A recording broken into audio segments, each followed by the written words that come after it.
Bonjour mesdames et messieurs, j'espère que vous allez bien. Ceci est notre produit intitulé Bullying Detector.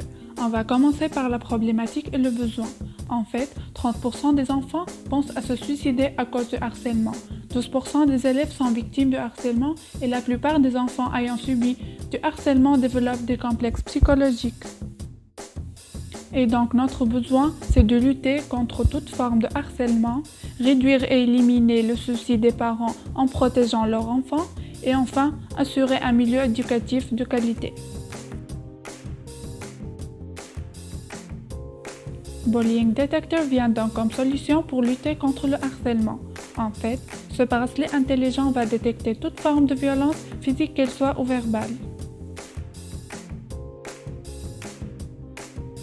Passons maintenant à l'étude technique où on va parler des composantes du bracelet et son fonctionnement. Ce bracelet est composé de GPS, microphone, circuit imprimé, carte mémoire, diode lumineuse, pile rechargeable et un capteur rythme cardiaque.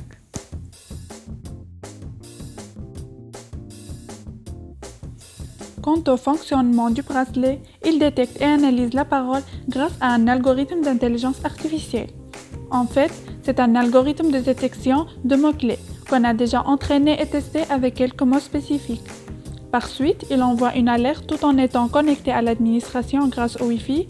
En effet, l'alerte est envoyée qu'après la détection du champ lexical agressif, l'analyse de la voix émotionnelle ainsi que la mesure du rythme cardiaque.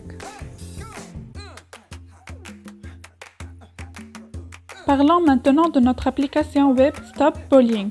Pour l'implémentation de notre application, on a utilisé Angular 7, Spring Tools 4 et WAMP Server. En tout, notre application comprend 4 interfaces. La première interface est celle du login. En fait, chaque école a un compte que l'administrateur peut y accéder tout en remplissant deux champs, les mails et le mot de passe. En se connectant, l'interface d'accueil apparaît. C'est une interface admettant une étude statique du taux d'harcèlement en Tunisie et une autre spécifique pour votre école. La troisième interface est une table. Donc, après détection du harcèlement, une alerte s'envoie à l'administration et une ligne s'ajoute automatiquement à la table. Cette dernière comprend l'ID du bracelet, le moment du dispute, le type de harcèlement, le rythme cardiaque ainsi que le degré du danger auquel est exposé le petit enfant.